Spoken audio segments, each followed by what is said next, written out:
Првото прашање околу новата влада и плановите за нови министерства и нови министри. 20 министерства, се зголемува бројката на министерства. Министри ќе има 24. Кој е вашиот став? Со оглед на тоа што беше најавувано од самото ВМРО-ДПМН дека имаат план да ја намалуваат администрацијата, но сепак се чини дека ги задоволуваат повеќе апетитите на коалиционите партнери со зголемување и на број на министри и министерства. Па, впечатокот и мој е сличен, а тоа е дека очигледно треба да се направат некакви компромиси со коалиционите партнери во дефинирање на идните контури на владата. И од тука на овој начин гледам и јас дека зголемувањето на бројот на министерства од 20 на 24 упатува на таа распределба на ресорите помеѓу коалиционите партнери повеќе отколку врз основа на некаква предефинирана потреба. Иако мандатарот ќе го оправда овој потек со тоа што предходно утврден во програмата, во предизборната програма на владата и со аргументот дека би било многу посложено да формирате сега влада, да направите процес на консултации, потоа повторно да ја редефинирате, да ги редефинирате контурите на владата. Меѓутоа морам да речам дека ваквата структура сега го зголемува бројот на институции и не оди во насока на предизборно ветување околу оптимизација и рационализација и оно за што и предходната власт беше критикувана од ВМРО ДПМН и од страна на граѓанскиот сектор, вклучително и нас, дека неопходно е малку да се оптимизираат институциите, не само да се зголемува нивниот број. Така што сега, не само што ќе имаме 4 нови министерства, моја предпоставка е дека доколку во сегашната структура министерствата се креатор на политики, особено новото министерство кое што се однесува на енергетика, рударство и минерални суровини, неопходно ќе биде да се формираат други институции под него, кои што ќе треба да ги имплементираат овие политики. Значи повторно одива во насока на зголемување на бројот на институции. И ако ја погледнете интегрално програмата за работа на владата, можете да воочите дека владата веќе во својата програма зборува за формирање на нови институции во рамките на разни сектори, например формирање на Национална агенција за координација на ИПА фондови или дигитален иновацијски центар под Министерството за дигитална трансформација или пак ако сакате во Министерството за земјоделие имате нова агенција за управување со земјоделско земјиште, кои што ги најавуваат. Некој од нив ќе треба велат во својата програма, која што мандатарот во експозето ја бранеше пред собранието дека ќе бидат интегрирани, меѓутоа ние во програмата гледаме и сосема нови институции. Тоа од своја страна значи дека ќе се зголемува и бројот на вработени во институциите, ќе мора да се алоцираат дополнителни финансиски ресурси, технички ресурси, луѓе и така натаму за да може да се реализираат политиките. Значи неминовно велам дека во овој прв налет на ова што го гледаме во делот на најавените реформи не се движиме целосно кон оптимизација, туку кон проширување. Кога ги споредивме, не интересираше какви се состојбите во другите. Да, компаративно ме интересира. По-зрелите демократи имаат многу помалку министерства, иако имаат многу поголем број на жители. Да, па еве ги земавме Италија, Франција, Германија, нивниот број на министерства е помеѓу 13 и 15, а бројот на жители кои што ги обслужуваат се 58 милиони, 60 милиони, Германија 93 милиони жители.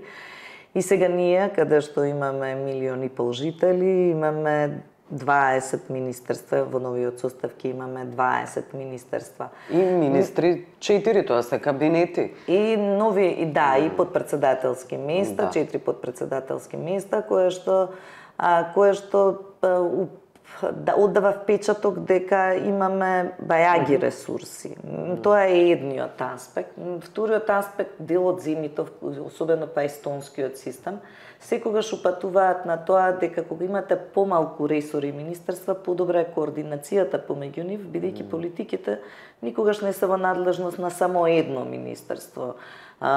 Туку се во надлежност на повеќе министерства, така што тие и министерства треба да се соработуваат едни со други во имплементација на политиките и да бидат поупатени, покоординирани, поинформирани меѓу себе. И затоа они одат на оптимизација и рационализација не само во однос на големината и структурата на јавниот сектор. Од друга страна, Европска унија не ни вели каква треба да биде структурата и СИГМА, не ни вели каква треба да биде структурата на јавниот сектор, меѓутоа вели главниот критериум е дека вие треба да имате институции кои што ќе овозможат подобри услуги за граѓаните, кои што ќе бидат пореспонзивни, побрзи, поагилни. И сега дали една ваква структура со нови 4 обременети министерства, навистина ќе го даде посекуваниот ефект, останува времето да видиме.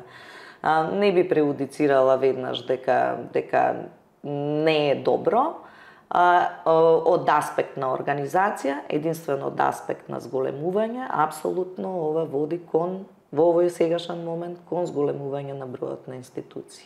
И трупање на администрација. Па ќе бидат неопходни, видите, ако вие го раздвоите Министерството за информатичко општество и администрација на две министерства, со дигитализација, вам ќе ви бидат неопходни да ги покриете барем оние минимум хоризонтални функции, човечки ресурси, јавни набавки, финанси, архива и така натаму. Значи, вие неминовно ќе морате да имате нови вработени. Ако формирате комплетно ново Министерство за рударство и енергетика, вам и минерални сировини, вас ќе ви требаат луѓе кои што ќе имаат компетенции и квалификации во таа односна област. Во 3 области. Да, замислете, формирате Министерство за дигитална трансформација. Не велам дека е лошо, но зборувам што ќе ви биде неопходно. Ќе ви бидат неопходни инженери од областта на информатички и комуникацијски технологии. Што друго би ви било потребно? Тоа значи нови ресурси, и така администрацијата во овој момент и во минатото имаше проблем да најде квалификуван кадар од таа сфера кој што сака да работи под овие услови кои што ги има администрацијата и за овие плати. Да, тоа се многу мали плати за тој плати за тој сектор, апсолутно. И сега сигурна сум дека владата ќе се соочи со потешкоти во овој сегмент. Особено заради тоа што и интересот сега за вработување во јавниот сектор во изминатите години значително се намалува. Да речеме, ако ги земете годините наназад, имате 1 или 5 кандидати за едно работно место во просек, кога сме истражувале, на нашите податоци тоа упатуваат, што не е никаква конкуренција. Вие практично немате како да придобиете квалификуван кадар, а ако при тоа не ги направите реформите во сосема други сфери.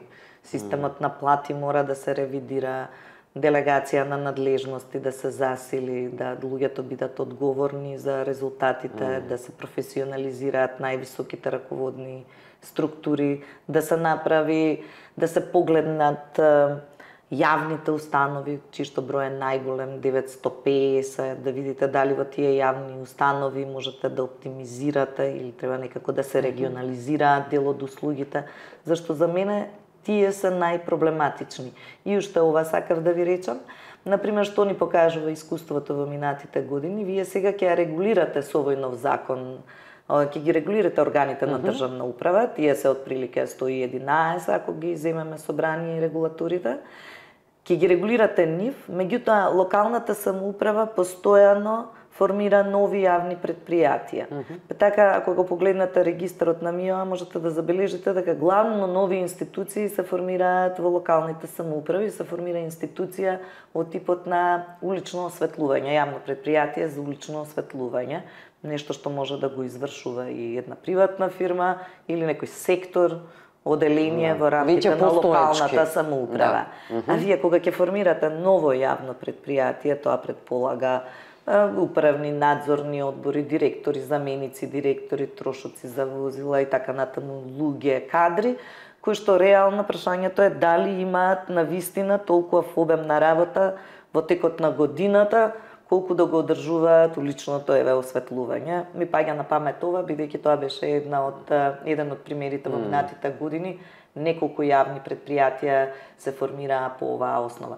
И сега вие велите тука ќе оптимизираме, ќе направиме ПВР, а од друга страна имате бројни проблеми каде што воопшто не ги допирате во институциите во јавниот сектор, бидејќи не го гледаме интегрално, туку постојано некако ги двоиме, зборуваме дали за органи на државна управа, па понатаму се останато регулатори, јавни установи, предпријатија и така натаму. Така што мора да се гледа на реформите на јавната администрација малку низ еден поинтегрален пристап и главен фокус да бидат услугите кон граѓаните. Како нив да ги направиме поефикасни, побрзо да одговараат на потребите на граѓаните, да бидат поагилни, да не чекаме редови, да добиваме подобри, поквалитетни услуги.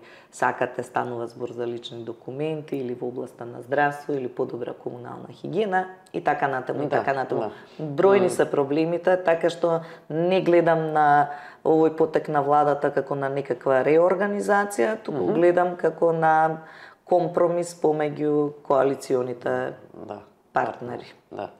Добро, како велат тие? Се компензира со намалување на бројот на пратеници. Ќе бидат 90.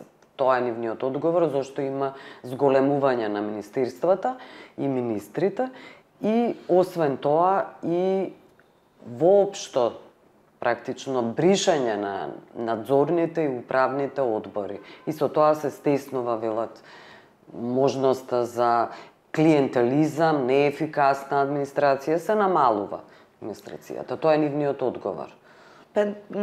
Не можам да се согласам дека намалување на бројот на пратеници, на 30 пратеници, станува збор за 30 пратеници, дека со тоа ние ќе направиме не знам какви заштеди и каква оптимизација и рационализација на севкупно, да речеме, на целиот јавен сектор, на сите оние кои што на некој начин се подпираат, односно земаат плата од буџетот. Станува збор за 30 пратеници.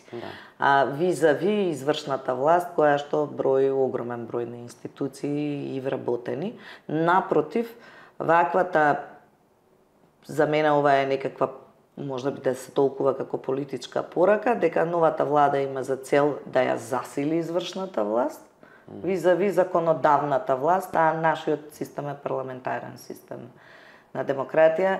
Некако вие таа функција надзорна на парламентот ќе ја минимизирате, без никаква друга оправданост.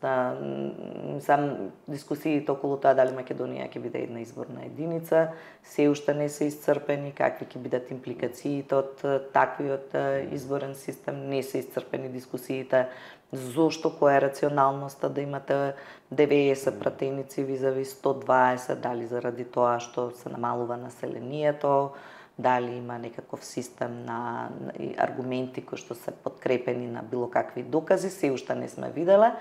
Вака да објаснат она како што е во програмата, дека 30 пратеници ќе обезбедат оптимизација на трошоците, не можам да видам некаква целосна оправданост. Наспрема, велам, 930 јавни предпријатија, ако сакате, и наспрема 120 едно време, сега се сигурно повеќе овде јавни установи, овде јавни предпријатија и така натаму. Да. Експертите протестираа за тоа што немаше јавна дебата кога станува збор за зголемување на министерствата, така наречена реорганизација на министерствата. Прво не се донесе во некаков консултативен процес. Вас не бе консултираа? Не сме биле консултирани за ова прашање. Слушам дека идниот премиер, односно премиерот еве во последната како оди недела,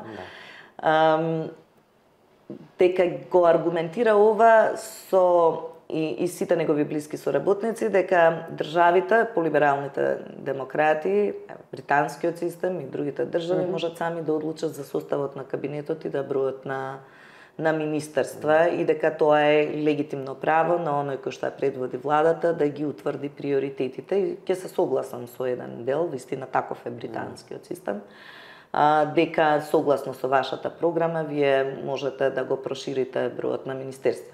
Меѓутоа, ние го носиме Законот за организација на државна управа, каде што повторно ги бетонираме институциите, односно министерствата, доколку секоја следна влада сака да го промени ваквиот состав, треба да има двотретинско мнозинство. Значи, воопшто не е во духот на она што се зборува, а се зборува дека треба мандатарот да има слобода сам да одлучи. Тоа значи дека треба да направиме систем за секој следен мандатар да може да одлучи за министерствата, за министрите и за составот на кабинетот.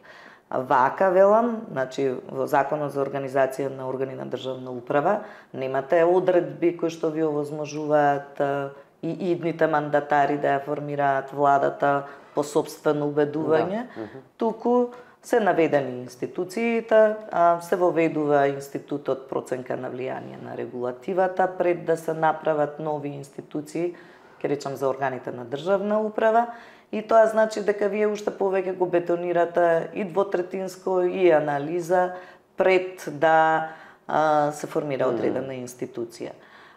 Значи, сакам да речам ова што се говори во однос на ова што излезе во законот, не е сосема во духот на слободата, на начинот на кој што вие ќе организирате управата и министерствата.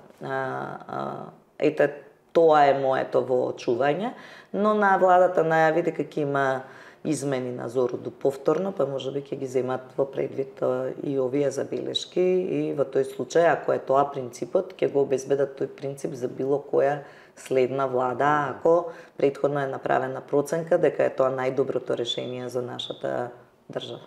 Да.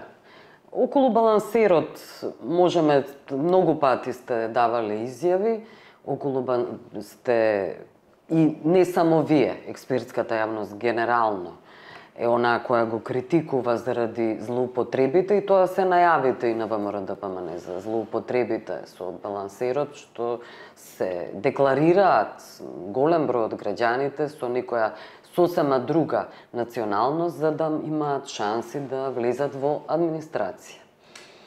Ќе видиме како ќе се одвива таа полемика внатре помеѓу коалиционите партнери, бидејќи во предизборните програми различни беа ставовите на ВЛЕН и различни беа ставовите на ВМРО. Да, прилично спротивни. Многу спротивни. Како балансерот и нашето истражување покажува дека преголема е злоупотребата и неодржливо е решението на балансерот на овој начин како што е сега предвиден, бидејќи тој е врзан со плановите за вработување на секоја поединечна институција.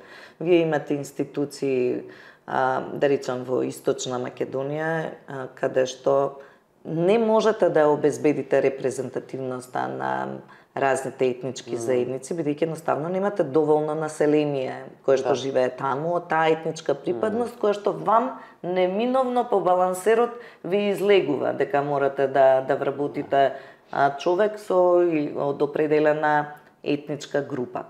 И сега таа злоупотреба веќе се одвива толку е извулгаризирана да оди дотаму одеше дотаму да вие примате албанци во Источна Македонија, македонци во Западна Македонија, бидејќи балансерот во тие институции така определува, па ги менувате преку трансфери.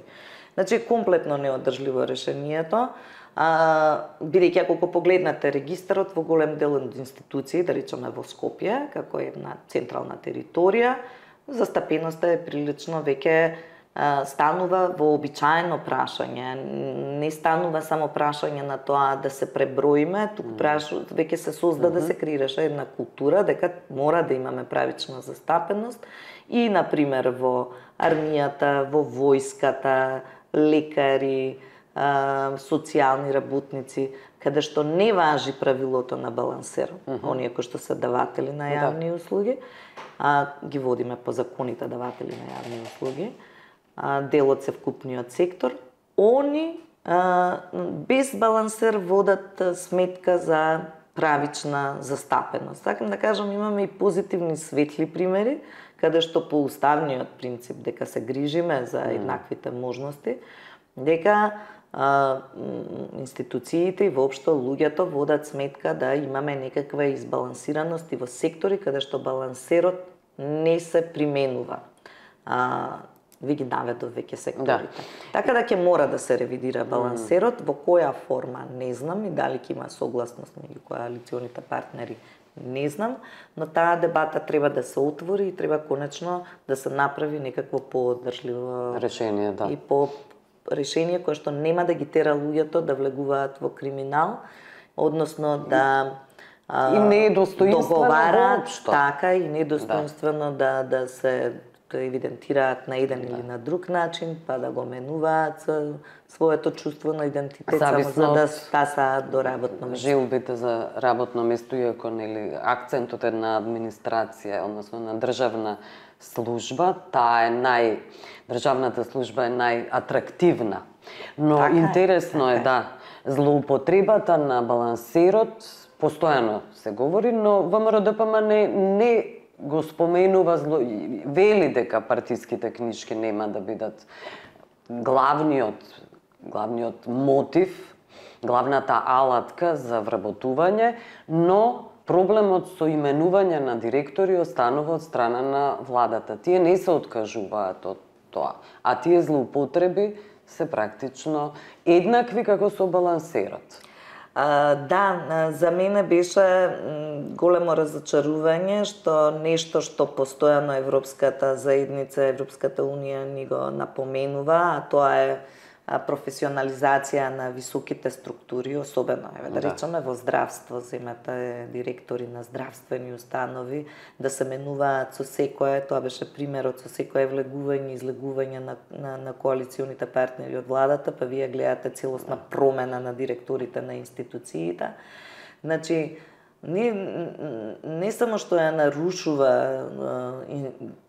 динамиката на работа на институција, угледот на институцијата, односот кон граѓаните како клиенти, него има сериозни последици, не можете да обезбедите никаков ни континуитет во имплементацијата на политиките. Значи, има одредени работни позиции кои што мора да се професионализираат. Благодарам за интервјуто. Ви благодарам и вам.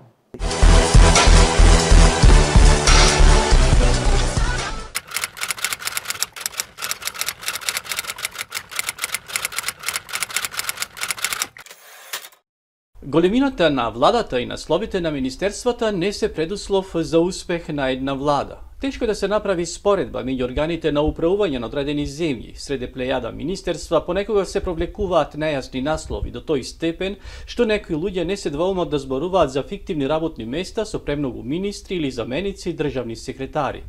Сатиричниот неделник Лека Нараншене по еден мешовит министерски совет Франција и Германија напиша зајадливо дека половина од француските министри не можеле да присуствуваат на француско-германскиот совет, каде што секој министер од една земја морал да имал соговорник со министерот од другата земја. Проблем, Франција има двојно повеќе министри од Германија.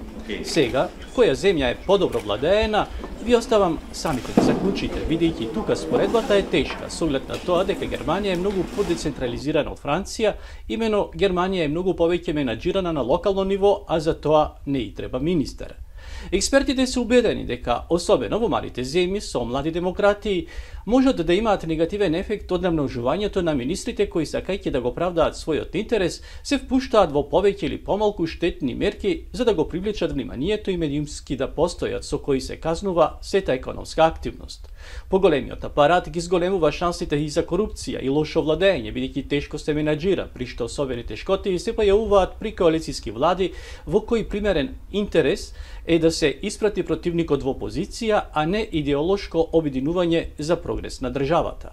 Без тука да се анализира колку еден министер или министерство го кошта буџетот. Но најтипичен пример на утврдено владење е Европската комисија, еден вид владата на Европската унија, за чиј нов состав сега се договараат шефовите на државите и владите.